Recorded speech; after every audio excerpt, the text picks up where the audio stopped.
Sa wakas ay sumali na rin ako sa aking pinakaunang ODAX, ang ODAX 200 kilometers sa May Subic, noong December 2, 2023. At ito ang aking kwento. Prepare ko na yung bike ko para sa biyahe. Dito ako ngayon sa may Victory Liner. Hinihintay ko yung biyahe ng Olongapo.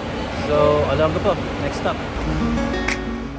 Mula Baguio City, nagbiyahe ako mag-isa papuntang Olongapo. May baon akong white loaf bread bilang carb loading. Siyempre, hindi ko palalampasin yung aking paboritong juicy hotdog sa may season bus stop. Napakahaba ng biyahe, 8 hours ang inabot papuntang Olongapo. Pagdating ng Mango Valley Hotel, pumunta na ako sa pre-registration.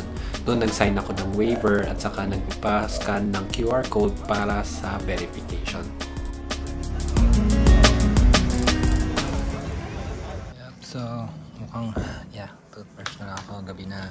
Ready to sleep. Charging the stuffs that I need. Yep, ready for tomorrow. Idlip na lang.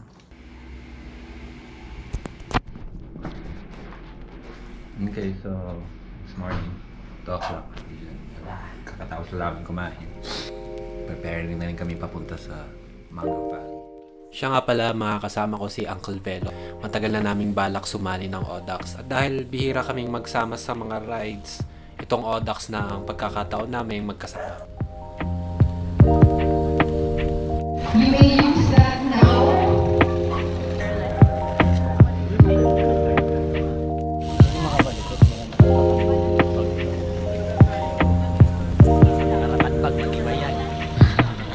So palabas na kami ng gate ng SBMA.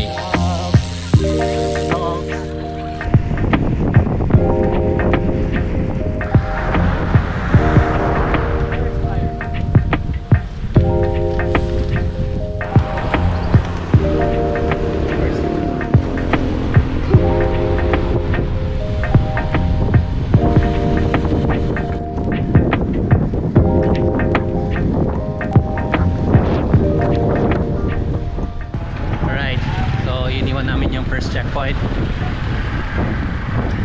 50 kilometers down, 150 to go. 5 minutes bago magtikitan ulit. Oo, aabol yung mga yan.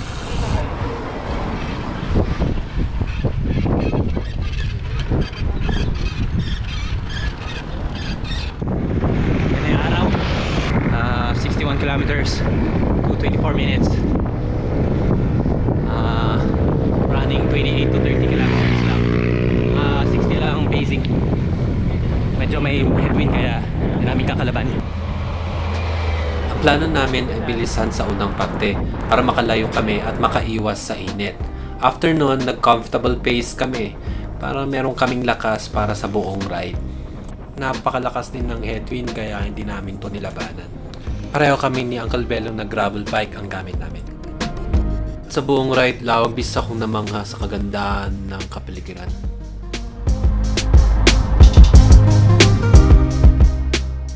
Before ng second checkpoint, 100 kilometer marker, ay meron itong ahon na 7% grade.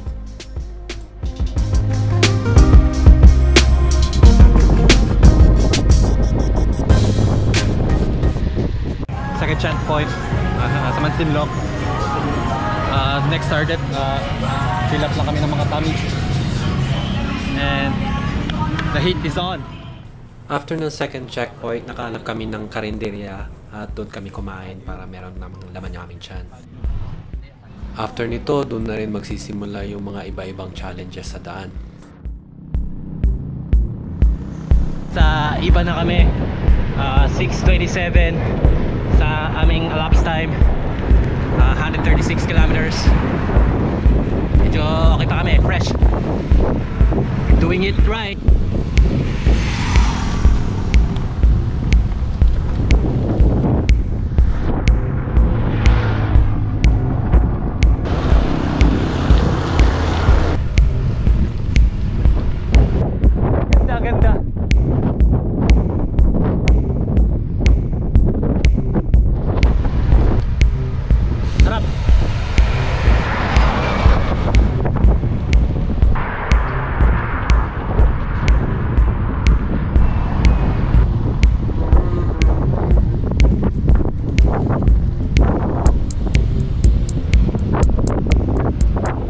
checkpoint, the last checkpoint. Sobrang ng init. Grueling heat. So it's 1 o'clock. Nakahanap kami ng kainan dito. Kain namin muna. Kailangan na namin ng energy for the last 50 kilometers.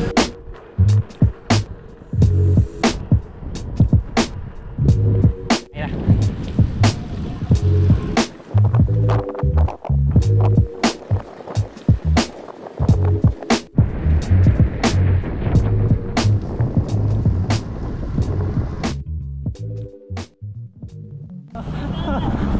Nung marating na namin ang arko ng Subic, dahan-dahan na akong nagiging emosyonal. Malapit na kami. Tuloy-tuloy!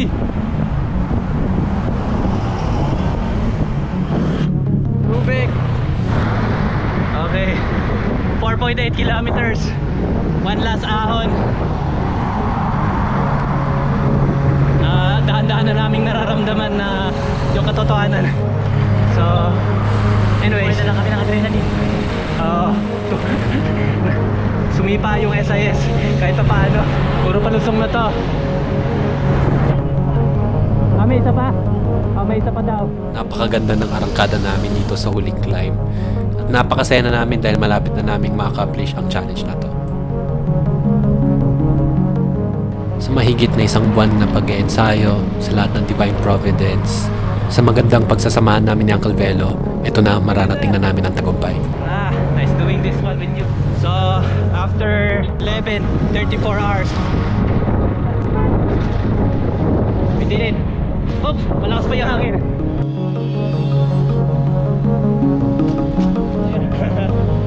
Woo!